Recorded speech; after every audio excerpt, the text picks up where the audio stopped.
Hello students, I'm your science teacher Khushbu. Hope you all are fine. So today we will start our new chapter, respiration in organisms.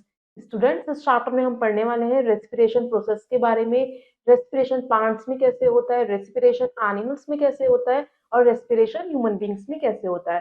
तो students ये सारे topics हम अपने chapter में cover करने वाले हैं। So let's start our chapter. Chapter 6, Respiration in Organisms. Students, we will learn some topics in our chapter. First here, respiration. Second, types of internal respiration. Respiration in human beings. Combustion and respiration. Respiration in plants. Respiration in animals. तो students ये सारे topics हम अपने chapter में cover करेंगे. Let's start our chapter. बच्चों, आप सभी को पता है कि हमारी बॉडी को एनर्जी की रिक्वायरमेंट होती है, एनर्जी चाहिए होती है उसे अपने सारे मेटाबॉलिक एक्टिविटीज को परफॉर्म करने के लिए। बच्चों, मेटाबॉलिक एक्टिविटीज वो होती हैं जैसे आप रन करते हैं, जंप करते हैं, ईट करते हैं या आप कोई भी एक्टिविटी करते हैं अपनी बॉडी पार्ट्स के द्वारा, वो सारी हमारी मेटाबॉलिक एक्टिविटीज होती हैं। उन सब के लिए हमें एनर्जी की रिक्वायरमेंट होती है। बच्चों, ये हम एनर्जी मिलती कहाँ से? ये हमें एनर्जी मिलती है जो हम फूड ईट करते हैं, जो हम खाना खाते हैं उससे ही हमें एनर्जी मिलती है। जब हमारी बॉडी एक मैकेनिज्म फॉलो करती है, जब हम फूड ईट करते हैं फिर उसे वो ब्रोक डाउन करती है, तोड़ती है छोटे छोटे सिंपलर मॉलिक्यूल्स में और उससे वो एनर्जी रिलीज होती है। ये सारा हमारा क्या, मेटाबॉलिक एक्टिविटी। बच्चों, जो ऑक्सीडेशन होता है फूड मटेरियल्स का, जिसकी वजह से हमें एनर्जी मिलती है, जो वो फूड मटेरियल्स, फूड पार्टिकल्स टूट जाते हैं, ब्रेक हो जाते हैं स्मॉलर पार्टिकल्स में, उससे जो एनर्जी मिलती है उससे हम अपनी एक्टिविटीज को परफॉर्म कर पाते हैं। ड्यूरिंग ऑक्सीडेशन, बच्चों ऑक्सीडेशन के दौरान जो ऑक्सीजन है वो कंबाइन हो जाती है आपके फूड से, जो फूड आप ईट करते हैं, फिर उससे जो एनर्जी लिबरेट होती है, निकलती है और उसके साथ कार्बन डाइऑक्साइड गैस भी निकलती है एज अ वेस्ट प्रोडक्ट। बच्चों, उस सारे प्रोसीजर के बारे में हम अपने चैप्टर में पढ़ने वाले हैं। तो let's start our topic, respiration. बच्चों, जो भी हम फूड ईट करते हैं वो डाइजेस्ट होता है हमारी बॉडी में। जो हमारा डाइजेस्ट होता है फूड जो हम ईट करते हैं, वो बर्न होता है हमारे बॉडी के अंदर, किसके द्वारा? हमारी बॉडी सेल्स के द्वारा।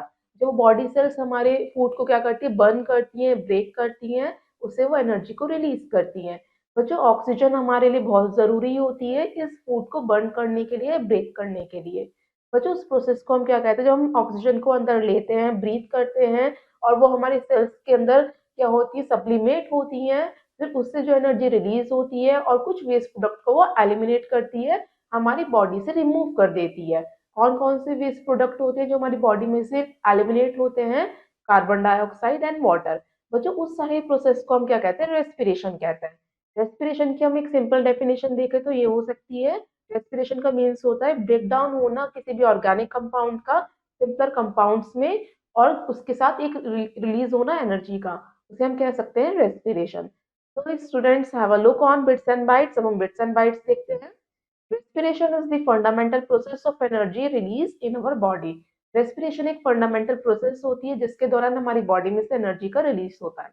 तो स्टूडेंट्स, हम रेस्पिरेशन की इक्वेशन बना सकते हैं कि हमारी बॉडी में रेस्पिरेशन किसके थ्रू होता है। इसकी एक सिंपल सी इक्वेशन होती है बच्चों, जो हम फूड ईट करते हैं डाइजेस्टेड फूड वो हमारा ग्लूकोज का फॉर्म में होता है। तो इसका फॉर्मूला होता है ग्लूकोज का C6H12O6 प्लस, जब ऑक्सीजन हम ब्रीथ करते हैं तो वो ऑक्सीजन क्या करती है, उस ग्लूकोज को तोड़ती है। ऑक्सीजन का फॉर्मूला होता है O2। तो आपके क्या प्रोडक्ट्स फॉर्म होते हैं? वेस्ट प्रोडक्ट्स फॉर्म होते हैं। CO2 प्लस एनर्जी रिलीज होती है और क्या निकलता है? H2O, स्वेट निकलता है और एनर्जी भी रिलीज होती है। तो स्टूडेंट्स, बच्चों रेस्पिरेशन भी दो स्टेजेस में होती है, उसके बारे में हम आगे पढ़ते हैं। फर्स्ट आपकी रेस्पिरेशन की स्टेज आती है ब्रीथिंग, जिसे हम कहते हैं एक्सटर्नल रेस्पिरेशन। बच्चों, जो हम गैसेस का एक्सचेंज करते हैं अपने एनवायरनमेंट से, ऑक्सीजन को लेते हैं और कार्बन डाइऑक्साइड को रिलीज करते हैं, उसे ही हम एक्सटर्नल रेस्पिरेशन कहते हैं या गैसियस एक्सचेंज कहते हैं। ये एक फिजिकल प्रोसेस होता है जिसमें कोई भी ऑर्गेनिज्म, कोई भी लिविंग ऑर्गेनिज्म क्या करता है? ऑक्सीजन का इनहेल करता है और कार्बन डाइऑक्साइड को एक्सहेल करता है, मीन्स गिवन आउट करता है। तो इसी प्रोसेस को, इनहेलेशन और एक्सहेलेशन के प्रोसेस को हम क्या कहते हैं? ब्रीथिंग कहते हैं।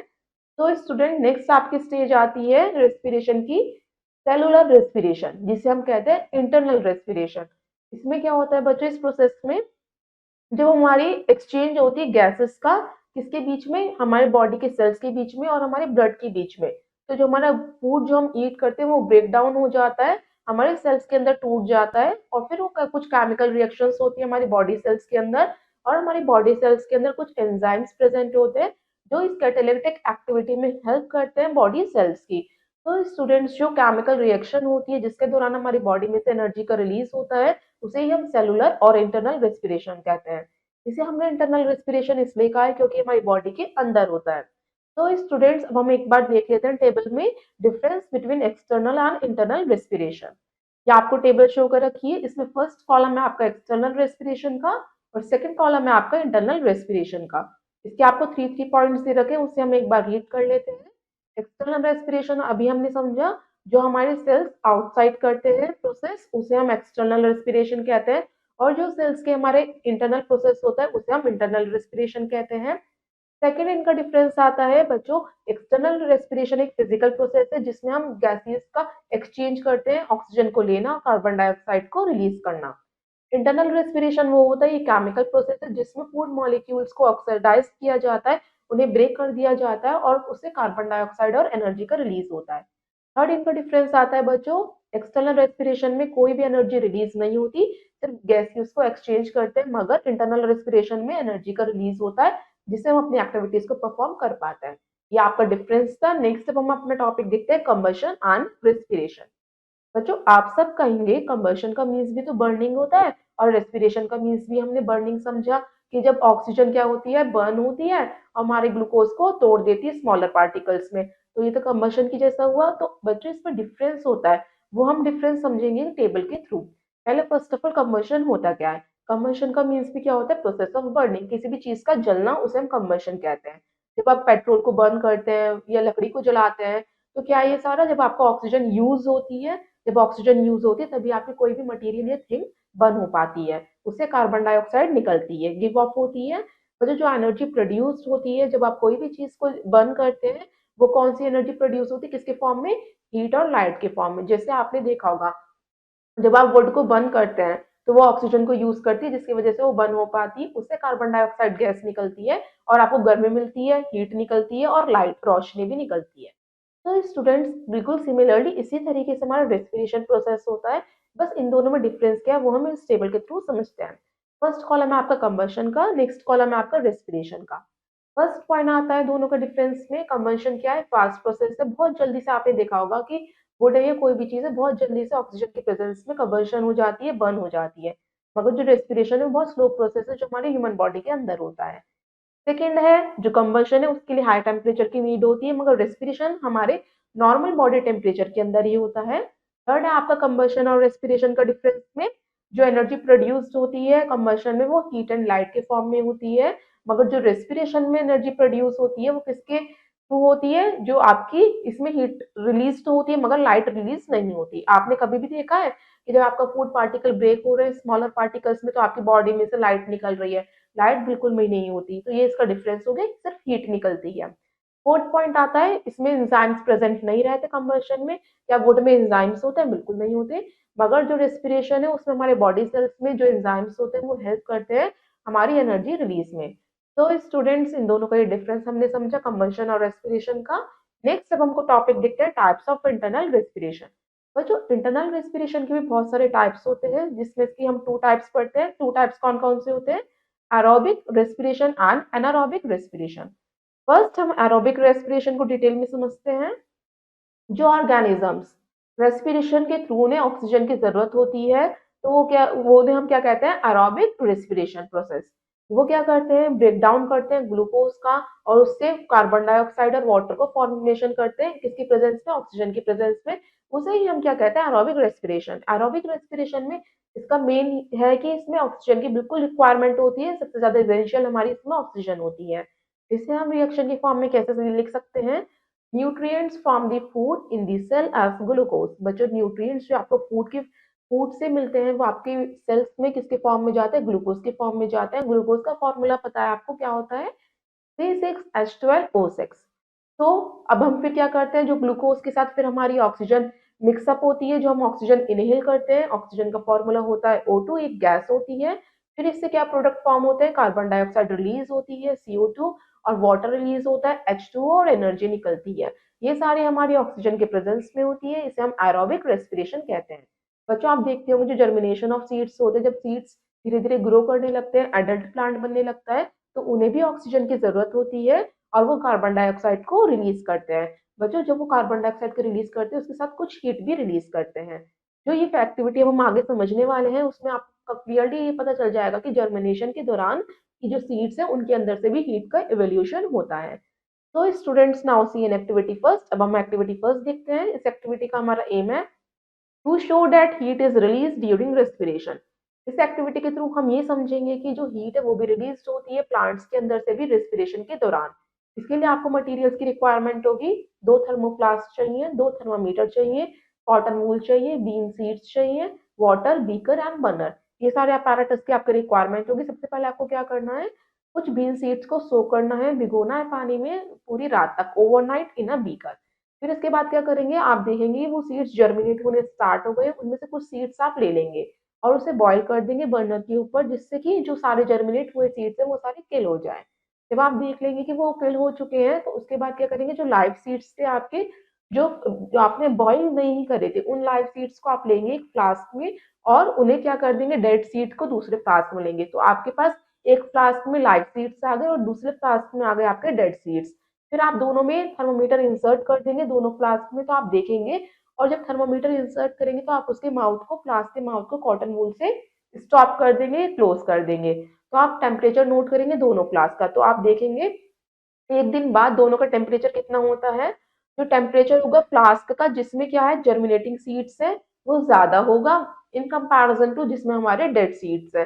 तो इससे आपको समझ में आ जाएगा कि जर्मिनेशन के दौरान सीड्स को ज्यादा टेम्परेचर की नीड होती है, इसलिए आपका जो जर्मिनेट हुए सीड्स है उनका टेम्परेचर हाई है। इसलिए हमने कंक्लूजन निकाला है कि हीट भी रिलीज होती है जब रेस्पिरेशन करते हैं सीड्स या जर्मिनेट होते हैं। तो स्टूडेंट्स ये हमारा एरोबिक रेस्पिरेशन का प्रोसेस था। नेक्स्ट आपका आता है रेस्पिरेशन का मोड, एनारोबिक रेस्पिरेशन। बच्चों कुछ ऐसे ऑर्गेनिजम्स होते हैं जैसे ईस्ट या कुछ बैक्टीरिया हम ले सकते हैं, वो सरवाइव कर सकते हैं बिना ऑक्सीजन के भी। उन्हें ऑर्गेनिजम्स क्या करते हैं, वो अपने फूड को ब्रोक डाउन इजिली कर पाते हैं चाहे उन्हें ऑक्सीजन नहीं भी मिले तब भी। तो उस प्रोसेस को हम क्या कहते हैं, रेस्पिरेशन की, जिसमें जो प्रोसेस हमारा इन द एब्सेंस ऑफ ऑक्सीजन हो जाता है उसे हम एनारोबिक रेस्पिरेशन कहते हैं।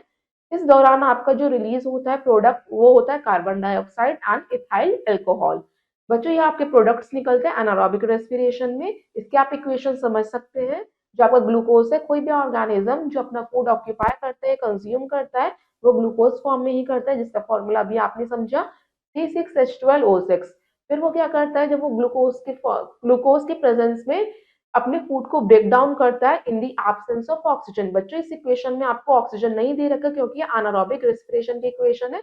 इससे आपको क्या प्रोडक्ट मिलेंगे, अल्कोहल C2H2OH, और कार्बन डाइऑक्साइड का रिलीज होगा CO2 का, और एनर्जी रिलीज होती है। तो स्टूडेंट्स जो आपकी एनारोबिक रेस्पिरेशन है उसमें अल्कोहल रिलीज होता है, मगर एरोबिक रेस्पिरेशन में अल्कोहल रिलीज नहीं होता।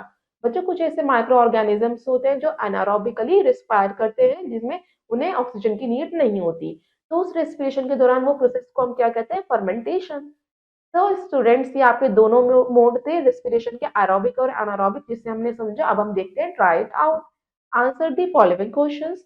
अब हम आपसे कुछ क्वेश्चंस पूछेंगे, आपको इन्हें आंसर्स करना है। फर्स्ट है, why does our body need energy, हमारी बॉडी को एनर्जी की नीड क्यों होती है।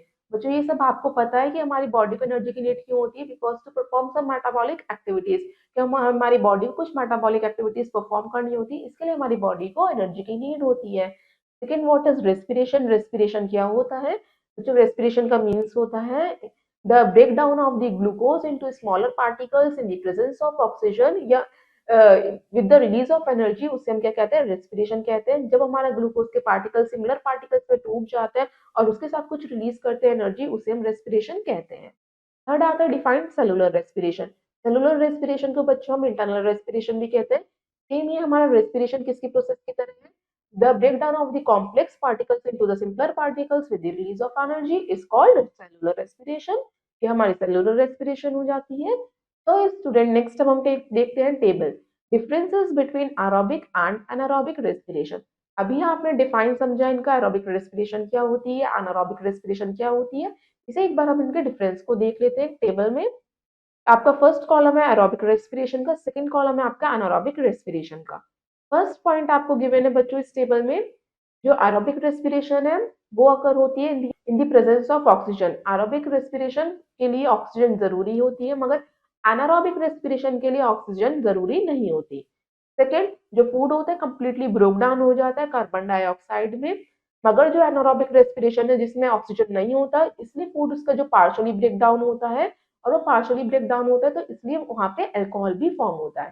थर्ड फॉर्म आती है आपकी एरोबिक रेस्पिरेशन के लिए ज्यादा एनर्जी की रिक्वायरमेंट होती है और ज्यादा एनर्जी इसमें प्रोड्यूस होती है, मगर अनारोबिक रेस्पिरेशन में कम एनर्जी प्रोड्यूस होती है। क्योंकि कम एनर्जी इसलिए प्रोड्यूस होती है क्योंकि आपका फूड जो है पार्शल ही ब्रोक डाउन होता है। इसके ओवरऑल इक्वेशन हम लिख सकते हैं एरोबिक रेस्पिरेशन की। ग्लूकोज ऑक्सीजन की प्रेजेंस में कार्बन डाइऑक्साइड देता है, वाटर देता है और एनर्जी देता है। और अनारोबिक रेस्पिरेशन की हम होल इक्वेशन लिख सकते हैं। जो ग्लूकोज होता है इन दी एब्सेंस ऑफ ऑक्सीजन वो क्या देता है, कार्बन डाइऑक्साइड, अल्कोहल और एनर्जी। तो स्टूडेंट्स नेक्स्ट आपका टॉपिक आता है रेस्पिरेशन इन प्लांट्स, कि प्लांट्स कैसे रिस्पायर करते हैं, रेस्पिरेशन करते हैं। आप सभी को पता है प्लांट्स जो है अपना खाना बनाते हैं किसके प्रोसेस के द्वारा, फोटोसिंथेसिस के द्वारा। तो स्टूडेंट्स जो फूड होता है उससे भी तो उन्हें एनर्जी मिलती है जिसकी वजह से वो ग्रो कर पाते हैं। बच्चों ये सारा प्रोसेस क्या होता है, रेस्पिरेशन ही कहलाता है। ड्यूरिंग डे टाइम, दिन के समय जो प्लांट्स होते हैं वो क्या करते हैं, फोटोसिंथेसिस करते हैं और रेस्पिरेशन करते हैं। दिन के समय दोनों ही प्रोसीजर होते हैं, मगर रात के समय खाली वो रेस्पिरेशन करते हैं। इसलिए ज्यादातर ये सुना होगा आपने कि कहा जाता है कि रात के समय हमें पेड़ पौधों के पास नहीं बैठना चाहिए, क्योंकि रात के समय क्या करते हैं वो रेस्पिरेशन करते हैं, इस दौरान वो कार्बन डाइऑक्साइड को बाहर छोड़ते हैं। तो इसलिए हमें रात के समय पेड़ पौधों के पास नहीं बैठना चाहिए, ये भी कहा जाता है। अब देखते हैं आगे, during the process of respiration, जो प्लांट्स रेस्पिरेशन के दौरान क्या करते हैं, प्लांट्स क्या करते हैं, ऑक्सीजन लेते हैं, जैसे हम ऑक्सीजन लेते हैं, और वो क्या करते हैं, कार्बन डाइऑक्साइड को रिलीज करते हैं। बच्चों प्लांट्स में स्पोर्स होते हैं, उनके लीव्स में स्टोमेटा जिसे हम कहते हैं, उसके थ्रू ही प्लांट्स क्या करते हैं, रेस्पिरेशन करते हैं। जो स्टोमेटा होते हैं, पोर्स होते हैं लीव्स के ऊपर, वो क्या करते हैं, हेल्प करते हैं प्लांट्स की गैसेस के एक्सचेंज में। जो ओपनिंग और क्लोजिंग होती है स्टोमेटा की, वो किससे रेगुलेट की जाती है, उसका ध्यान कौन रखता है, गार्ड सेल्स होते हैं वो स्टोमेटा का ध्यान रखते हैं। और उसे हम क्या कहते हैं, total stomata plus guard cell को कहते हैं हम स्टोमेटल अपैरेटस। स्टूडेंट्स जो कंपैरिजन हम करें अगर एनिमल्स से, जो rate of exchange of gases होता है एनिमल्स में ज्यादा होता है इन कंपैरिजन टू प्लांट्स में। तो स्टूडेंट्स जो प्लांट सेल होते हैं वो सेलुलर रेस्पिरेशन करते हैं बहुत कम अमाउंट में, बल्कि जो एनिमल्स होते हैं वो ज्यादा एनर्जी प्रोड्यूस करते हैं और वो ज्यादा ज्यादा एनर्जी को रिलीज करते हैं। नेक्स्ट अब हम देखते हैं bits and bites. During respiration carbohydrates are synthesized through photosynthesis. Plants consume 25% to 75% of them.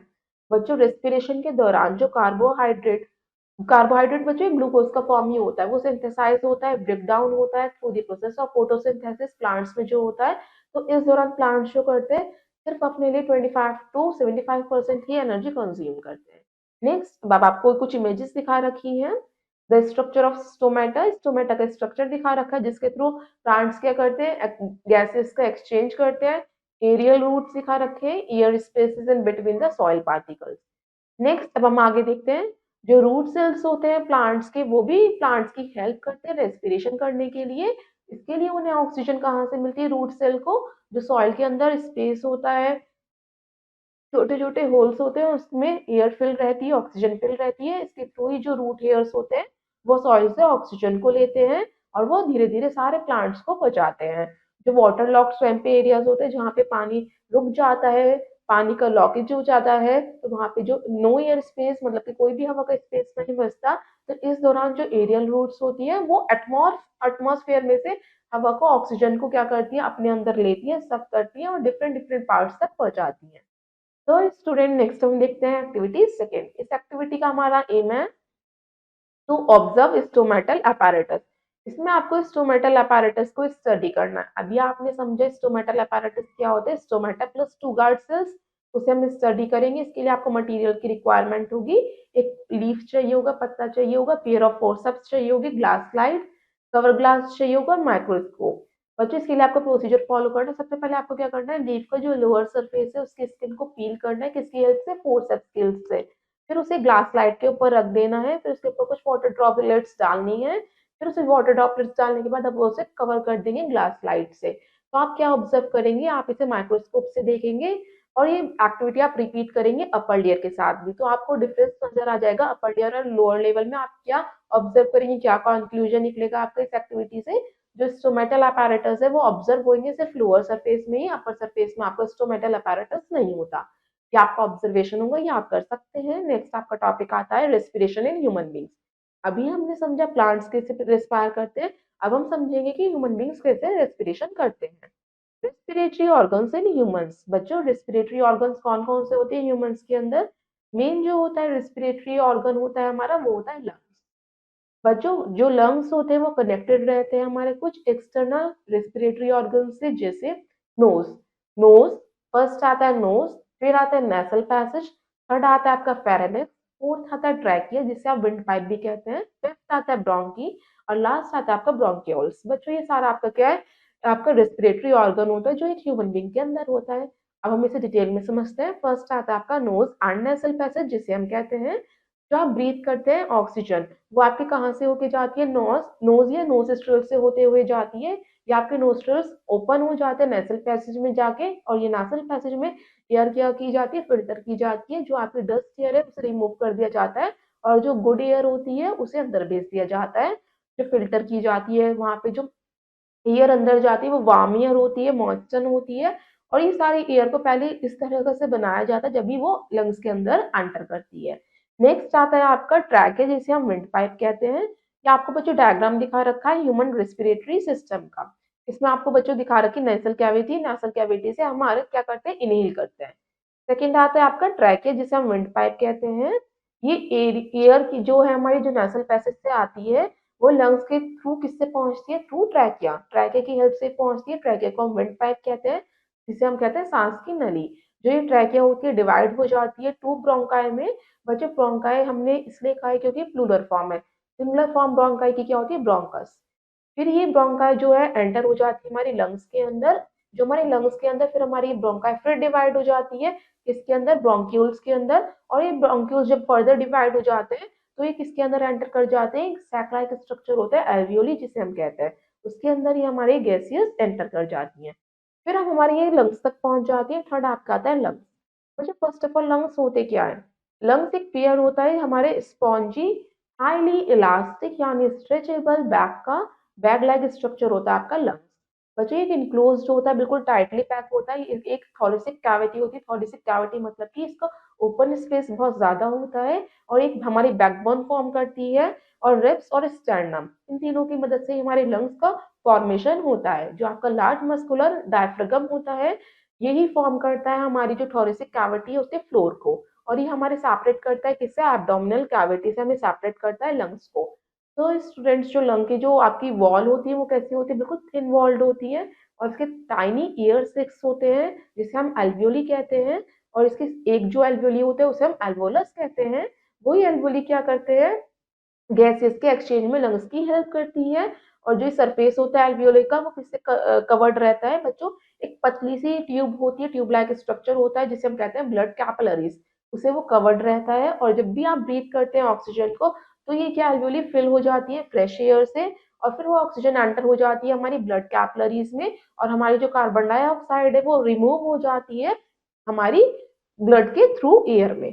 तो स्टूडेंट्स ये आपका पूरा प्रोसीजर है किसके थ्रू आप रेस्पायर करते हैं, या आपके रेस्पिरेटरी ऑर्गन्स का वर्क हमने समझा। या आपको इमेज में शो कर रखा है lung alveoli associated with bronchioles having a network of blood capillaries on their surface। जो लंग की एल्वियोली होती है, ट्यूब लाइक स्ट्रक्चर होता है, वो किससे अटैच रहता है, हमारी ब्लड की कैपिलरीज से, जो एक्सचेंज ऑफ गैसेस में हेल्प करता है। नेक्स्ट आता है मैकेनिज्म ऑफ ब्रीथिंग। बच्चों जो हम ब्रीथ करते हैं, गैसेस को एक्सचेंज करते हैं, वो किसके थ्रू करते हैं, उसके पूरे एक मैकेनिज्म को हम अच्छे से समझेंगे। बच्चों ब्रीथिंग क्या होता है, ब्रीथिंग एक फिजिकल प्रोसेस होता है जिसमें हम इनहेल करते हैं और एक्सहेल करते हैं। इनहेल मतलब कि हम जो भी कोई गैस है ऑक्सीजन को अंदर लेना, एक्सहेल मतलब कि कार्बन डाइऑक्साइड को रिलीज करना। फर्स्ट हम समझते हैं इनहेलिंग। बच्चों जब आप इनहेल करते हो, जब भी आप ब्रीथ को अंदर लेते हो, जो आपकी रिब मसल्स होती है वो कॉन्ट्रैक्ट हो जाती है, सिकुड़ जाती है, और जो आपकी रिब है आप देखते होंगे मूव अप, वो बाहर को ऐसा लगता है कि आउटवर्ड्स आ गए हैं। जो डायफ्रागम होता है जिसने एक फ्लोर तैयार करा है आपके थोरेसिक कैविटी के लिए, जिसे आप चेस्ट कैविटी भी कह सकते हैं, वो मूव्स डाउन, वो अंदर की तरफ डाउन हो जाते हैं और बिल्कुल स्ट्रेट हो जाता है, जिसकी वजह से ज्यादा से ज्यादा एयर आपकी फिल हो जाए, वो अपने सरफेस एरिया को इंक्रीज कर लेते हैं, चेस्ट कैविटी के एरिया को, जिसकी वजह से हमारे प्रेशर लगता है लंग्स के अंदर। जो एयर है वो क्या हो जाती है, रश हो जाती है, वो भी बाहर निकलने की सोचती है। जो आपकी फॉल एयर है, बैड एयर होती है, वो बाहर निकलती है किसके थ्रू, ट्रैकिया के through to the air sacs and the alveoli, alveoli के थ्रू। नेक्स्ट अब हम देखते हैं बिट्स एंड बाइट्स। अब हम समझते हैं ब्रीथिंग क्या होती है। Breathing is the exchange of gases between an organism and its environment. Breathing का मीन्स होता है गैसेस का एक्सचेंज होना किसी भी ऑर्गेनिज्म की बॉडी के अंदर और सराउंडिंग्स के अंदर। Breathing is a physical process in which oxygen is taken in and carbon dioxide is given out. Breathing एक फिजिकल प्रोसेस होता है जिसमें हम ऑक्सीजन को अंदर लेते हैं और कार्बन डाइऑक्साइड को बाहर छोड़ते हैं। It is an extra cellular process. बच्चों ब्रीथिंग का भी आपने समझा था, ये एक्स्ट्रा सेलुलर प्रोसेस होता है जिसे हम एक्सटर्नल रेस्पिरेशन भी कहते हैं। Energy consumes during breathing. बच्चों हमारी एनर्जी कंज्यूम्स होती है, कम एनर्जी रिलीज होती है ब्रीथिंग के दौरान। No enzymes are required for this process to occur. बच्चों ब्रीथिंग के लिए हमें कोई भी एंजाइम की नीड नहीं होती। यहाँ आपको इमेज दिखा रखी है इनहेलेशन की एंड एक्सहेलेशन की। नेक्स्ट आता है आपका ब्रीथिंग का मोड एक्सहेलिंग। जब आप सांस को क्या करते हो, छोड़ते हो या रिलीज करते हो। ड्यूरिंग एक्सहेलिंग, जब आप एक्सहेल करेंगे, सांस को छोड़ेंगे, जो आपके रिब्स हैं वो अपवर्ड की तरफ मूव करेंगे और आपका डायफ्रागम बिल्कुल रिलैक्स हो जाएगा। और इसे ये किस फॉर्म में आ जाएगा, कॉन्वेक्स की फॉर्म में आ जाएगा। जो आपके एब्डोमिनल ऑर्गन्स होते हैं वो अपनी ओरिजिनल पोजीशंस ले लेंगे जब रिलैक्स हो जाएंगे। इससे आपका जो कैपेसिटी होती है चेस्ट की एरिया क्या हो जाता है, वो डिक्रीज हो जाता है, कम हो जाता है, क्योंकि अब तो हमें क्या करना है, हमें रिलीज करनी है गैस। तो हमारी चेस्ट का एरिया क्या हो जाएगा, डिक्रीज हो जाएगा, हमारे लंग्स क्या है, कंप्रेस हो जाएंगे और प्रेशर भी इस पे दोबारा लगने लगेगा। जो एयर जो आपके लंग्स से रशेस बाहर निकलते हैं, किसके थ्रू निकलते हैं, वो भी एयर पैसेजेस के थ्रू निकलते हैं। बच्चों जब हम इनहेल करते हैं एयर, जब हम सांस अंदर लेते हैं, तो उसके दौरान हमारी 21% तो ऑक्सीजन हम इनहेल करते हैं और 0.04% कार्बन डाइऑक्साइड। मगर जब हम सांस छोड़ते हैं, एक्सहेल करते हैं, उस दौरान हमारी 1.45% हमारी ऑक्सीजन एक्सहेल हो जाती है और 4.4% कार्बन डाइऑक्साइड हम एक्सहेल करते हैं। ये बच्चों आपको दिखा रखा है अमाउंट की कितना हम ऑक्सीजन और कार्बन डाइऑक्साइड इनहेल और एक्सहेल करते हैं। Now students see an activity third. इस एक्टिविटी का हमारा एम है to study the effect of breathing on the chest size. बच्चों जो आपकी चेस्ट साइज है उसका इफेक्ट आपकी ब्रीथिंग रेट पे कैसे पड़ता है, वो आप इस एक्टिविटी के थ्रू समझेंगे। आपको क्या करना है, चेस्ट साइज को मेजर करना है सेंटीमीटर में। अपने 3 फ्रेंड्स के साथ इस एक्टिविटी को परफॉर्म करना है। जो आप ये चेस्ट साइज को मेजर करेंगे with the help of the measuring tape. तो आपको ये टेबल दे रखी है, ऑब्जर्वेशन टेबल है, इसमें आपको अपनी ऑब्जर्वेशन नोट करनी है। जो आपने फर्स्ट कॉलम है नेम का, इसमें आपको अपनी 3 क्लासमेट्स के नेम फिल करने हैं। ड्यूरिंग इनहेलेशन, जब आप इनहेल करेंगे तो आपको मेजरिंग टेप से चेस्ट साइज को मेजर करना है कि जब आपका सेंटीमीटर में चेस्ट साइज कितना है।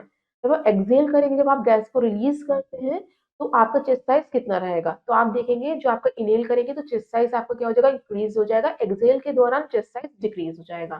फिर आप उन दोनों के डिफरेंस को यहाँ पे लिखेंगे माइनस करके। ये आपकी एक्टिविटी आपको परफॉर्म करनी है। नेक्स्ट हम आगे देखते हैं, ट्राई इट आउट।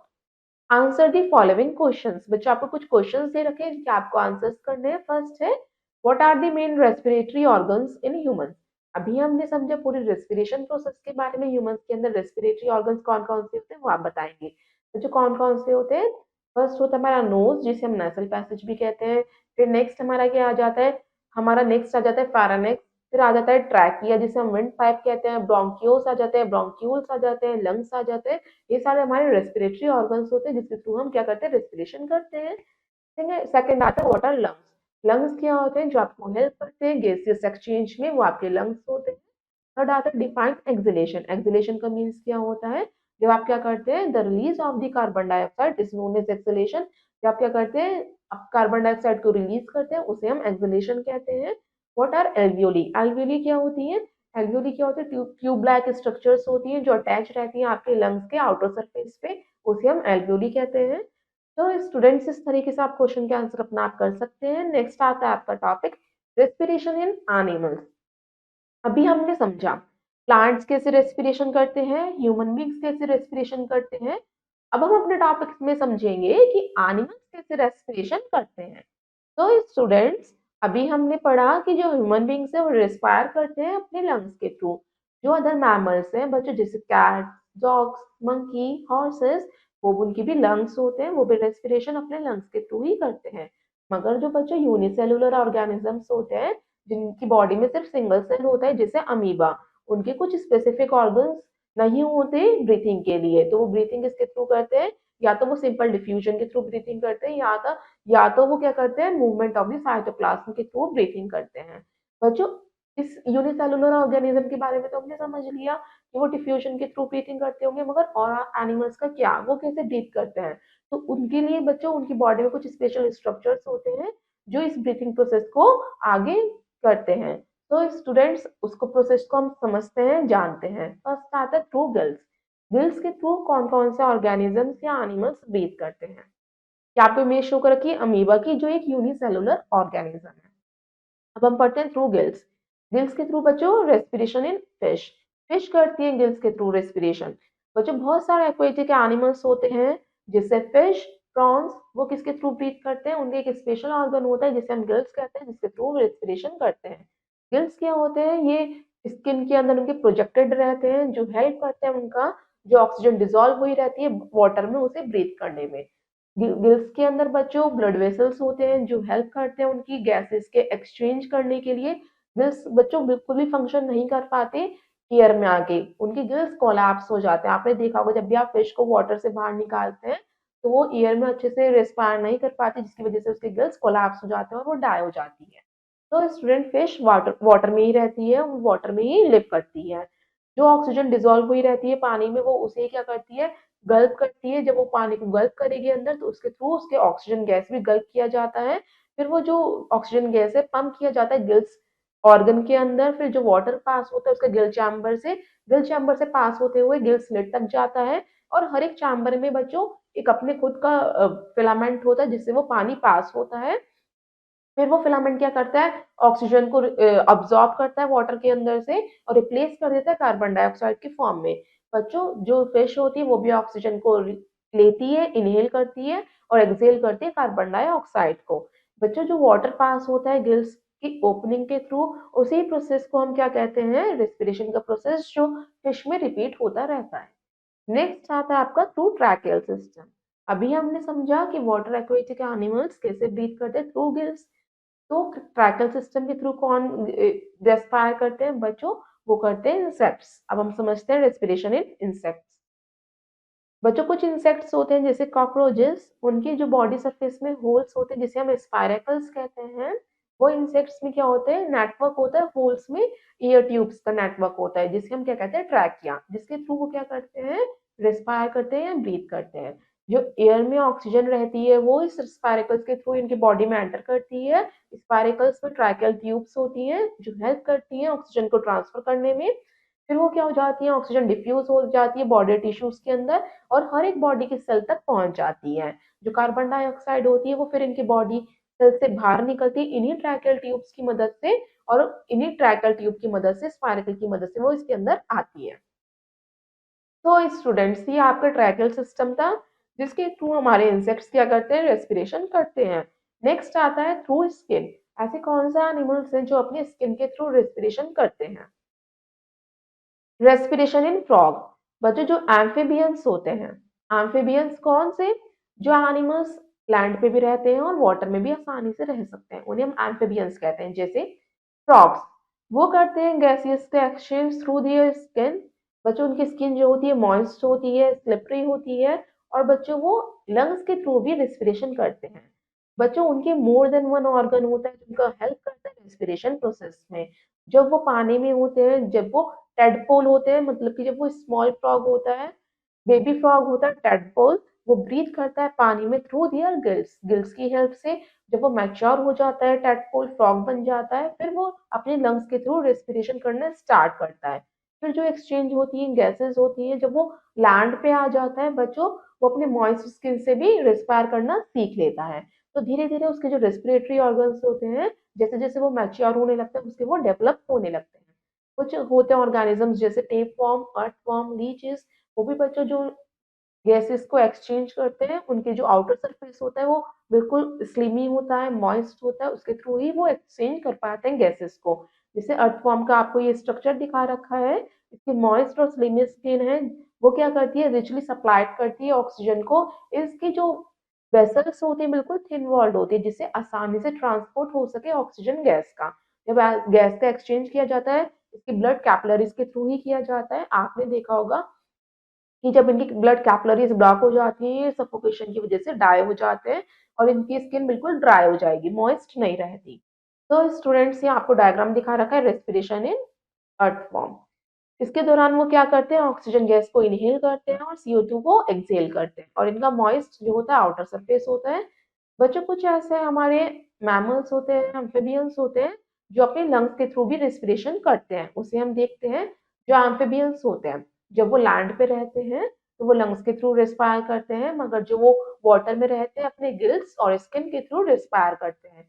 कुछ मैमल्स होते हैं जैसे ह्यूमन बींग्स, हम भी तो मैमल्स हैं बच्चों, हम लंग्स के थ्रू रेस्पिरेशन करते हैं। बर्ड्स जो होती हैं वो भी मैमल्स हैं, वो भी किसके थ्रू रेस्पिरेशन करती हैं, अपने लंग्स के थ्रू करती हैं। बच्चों, इन सब में जो एक्सचेंज ऑफ गैसेस होता है वो रेस्पिरेटरी ऑर्गन मींस लंग्स के थ्रू ही होता है। लंग्स में क्या होता है, एयर फिल्ड रहती है। Air filled sac like structure होता है, एक बैग होता है हमारी चेस्ट कैविटी में, जो कनेक्टेड रहता है हमारे सीरीज ऑफ ट्यूब से और स्पोलो ओपनिंग से, जो हमारी गैसेस को एक्सचेंज करने में हमारी हेल्प करती है। तो students, let's try it out. अब हम कुछ फिलअप्स करते हैं। फर्स्ट है आपका, ह्यूमन बीइंग्स रेस्पायर थ्रू। अभी हमने समझा ह्यूमन बीइंग्स कैसे रेस्पायर करते हैं, कैसे रेस्पिरेशन करते हैं, थ्रू देयर लंग्स। फर्स्ट में हम फिल करेंगे लंग्स।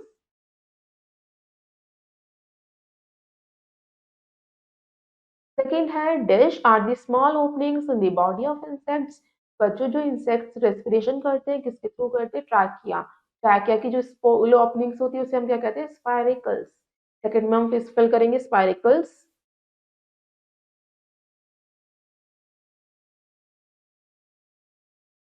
थर्ड है, dish have a moist and slimy skin. अभी हमने डायग्राम में समझा था किसकी मॉइस्ट और स्लिमी स्किन होती है, अर्थ फॉर्म की। थर्ड में हम फिल करेंगे अर्थ फॉर्म।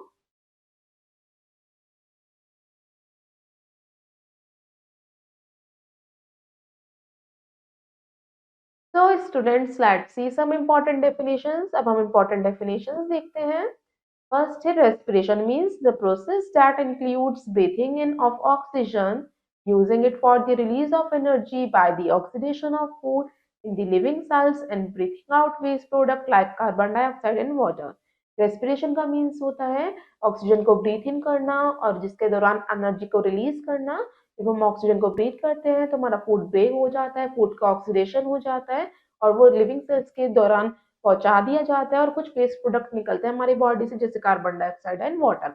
इस पूरे प्रोसेस को हम क्या कहते हैं, रेस्पिरेशन कहते हैं। नेक्स्ट आता है breathing means the process of inhalation of oxygen and exhalation of carbon dioxide in living organisms.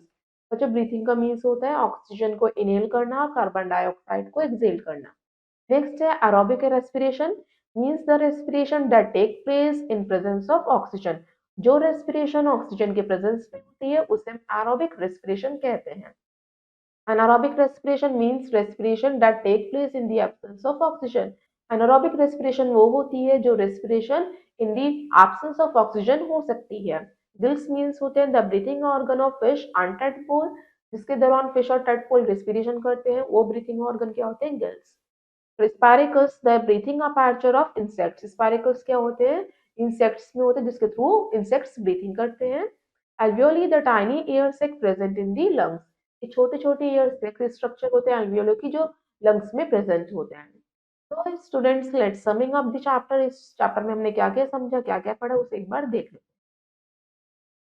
First है the process of taking oxygen into the cells, using it for producing energy and removing the gaseous waste product carbon dioxide and water vapour is termed as respiration. बच्चों, respiration हमने समझा oxygen को अंदर लेना sales के द्वारा और एक प्रोड्यूस करना एनर्जी को और गैसियस वेस्ट को रिमूव करना जैसे carbon dioxide and water vapour, उसे हम रेस्पिरेशन कहते हैं। Next is the process of inhaling fresh air and exhaling the used air is called external respiration. External respiration means होता है गैसियस एक्सचेंज, गैसेस का एक्सचेंज करना ऑक्सीजन और carbon dioxide को, उसे हम एक्सटर्नल रेस्पिरेशन कहते हैं। The breakdown of glucose to carbon dioxide and water in the presence of oxygen is known as aerobic respiration. Oxygen के प्रेजेंस में ग्लूकोज को तोड़ना वो कार्बन डाइऑक्साइड के फॉर्म में, उसे हम एरोबिक रेस्पिरेशन कहते हैं। Insects have a small opening in their body known as spiracles. Insects की बॉडी में छोटे छोटे ओपनिंग्स होते हैं, होल्स होते हैं, उन्हें हम क्या कहते हैं? स्पाइरेकल्स कहते हैं। Respiration that take place in the absence of oxygen is called anaerobic respiration. जो रेस्पिरेशन ऑक्सीजन के बिना भी हो सकती है, उसे हम एनारोबिक रेस्पिरेशन कहते हैं। Tiny opening present in the leaves that help in the plant respiration is called stomata. Plant जिसके थ्रू रेस्पिरेशन करते हैं, लीव्स के ऊपर छोटे छोटे स्मॉल पोर्स होते हैं जिसे हम कहते हैं stomata. Next, majority of aquatic animals such as fish and prawns breathe through gills. अभी हमने पढ़ा जो aquatic animals होते हैं जैसे fish and prawns, वो गिल्स के थ्रू रेस्पिरेशन करते हैं। Earthworm and leeches use their outer surface of the exchange of gases. जो अर्थवर्म और लीचेस होते हैं वो अपनी बॉडी से ही क्या करते हैं? एक्सचेंज करते हैं गैसेस का। तो students, now it's exercise time. अब हम करते हैं exercise A. Darken the correct option in the OMR sheet. बच्चों, इसमें आपको ओएमआर शीट गिवन है, इसमें 4 ऑप्शन दे रखे हैं, ए बी सी डी। आपको करेक्ट ऑप्शन को चूज करना है और उस ऑप्शन को फिल करना है। Use only blue black ball pen to fill the circles. It should be darken completely and properly. आपको करेक्ट मेथड शो कर रखा है, इस तरीके से आप सर्कल को फिल करेंगे। सो लेट्स स्टार्ट। तो स्टूडेंट्स, फर्स्ट है आपका in plants air enters through. बच्चों, जो प्लांट्स में एयर एंटर करती है किसके थ्रू करती है? जो इसके लीव्स में पोर्स होते हैं जिसे हम स्टोमेटा कहते हैं। तो first C is the right. Next है आपका second, the vocal cord is located in. बच्चों, जो वोकल कॉर्ड होता है वो कहाँ पे लोकेटेड होता है? हमारा वो लारिंक्स में होता है। तो C is the right answer. Next आता है बच्चों थर्ड आपका, the wind pipe is also known as. Wind pipe को हम और क्या कहते हैं? Trachea. So C is the right answer.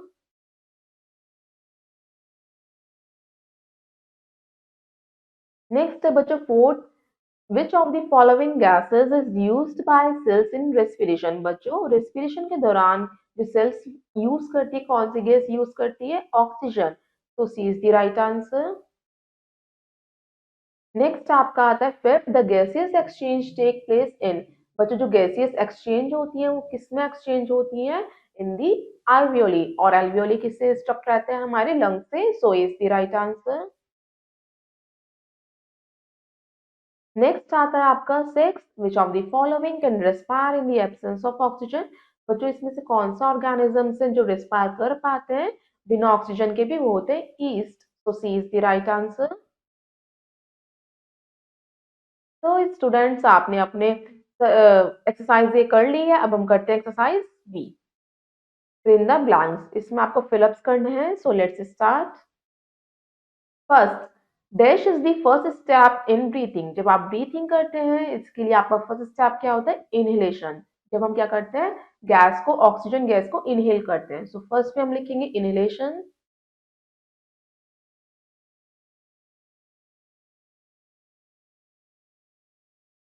Second है fish absorb oxygen from water through. जो फिश क्या करती है? जो वाटर में डिजोल्व रहती है, ऑक्सीजन किसके थ्रू वो करती है? ब्रीथ, गिल्स के थ्रू। सो सेकंड में हम फिल करेंगे गिल्स। थर्ड है the exchange of gases at the cellular level is called. जब सेलुलर लेवल पे गैसेस का एक्सचेंज होता है उसे हम क्या कहते हैं? Cellular respiration. तो थर्ड में हम फिल करेंगे सेलुलर रेस्पिरेशन।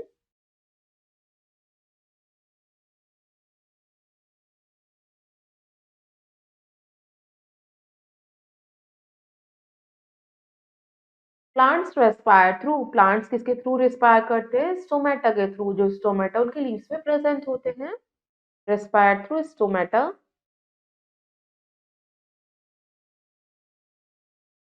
फिफ्थ है बच्चों आपका, respiration in the absence of oxygen is.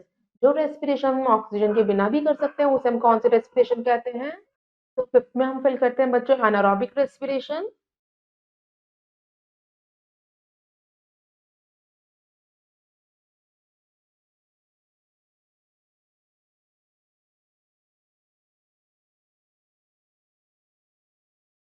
Sixth आता है air holes in insect is called. बच्चों, जो इंसेक्ट की बॉडी में एयर होल्स होते हैं उन्हें हम क्या कहते हैं? स्पाइरेकल्स। तो सिक्स्थ में हम फिल करेंगे स्पाइरेकल्स। आपकी नेक्स्ट एक्सरसाइज आती है सी, मैच दी कॉलम। इसमें आपको कॉलम ए शो कर रखा है और कॉलम बी शो कर रखा है। इसमें आपको मैचिंग करनी है। सो लेट्स स्टार्ट। फर्स्ट है ओपनिंग ऑफ ट्रैकिया। ट्रैकिया की ओपनिंग को हम क्या कहते हैं? स्पायरेकल। फर्स्ट को मैच करेंगे डी से। तो सेकंड में आता है हमारा मॉइस्ट स्किन। मॉइस्ट स्किन के थ्रू कौन सा रेस्पिरेशन होता है? क्यूटानियस रेस्पिरेशन। सेकंड को मैच करेंगे ई से। थर्ड है लैक्टिक एसिड। बच्चों लैक्टिक एसिड हमारी बॉडी में कब फॉर्म होता है? जब मसल फैटिक होता है। तो थर्ड को मैच करेंगे ए से। फोर्थ आता है लेंटिकल। बच्चों लेंटिकल एक ओल्ड स्टेम होता है। सो फोर्थ को मैच करेंगे सी से। गिल्स। बच्चों जो गिल्स हैं, गिल्स के थ्रू कौन रेस्पायर करता है? ये ब्रीथ करता है जो ऑक्सीजन डिजोल्व हुई रहती है वाटर में। तो ऑक्सीजन फ्रॉम वाटर। फिफ्थ को मैच करेंगे एफ से। Root hair. रूट हेयर क्या करती है? जो सॉइल में ऑक्सीजन डिजोल्व हुई रहती है उसको ब्रीथ करने में हेल्प करती है प्लांट के। तो सिक्स को मैच करेंगे बी से। तो स्टूडेंट्स आपने अपनी मैच दी कॉलम कर लिए हैं। इसी तरह आप अपनी बाकी की एक्सरसाइज करेंगे। आई होप आपको चैप्टर समझ में आया होगा। अब हम आपसे मिलते हैं नेक्स्ट वीडियो में नेक्स्ट चैप्टर के साथ। So till then have a nice day, good bye, thank you.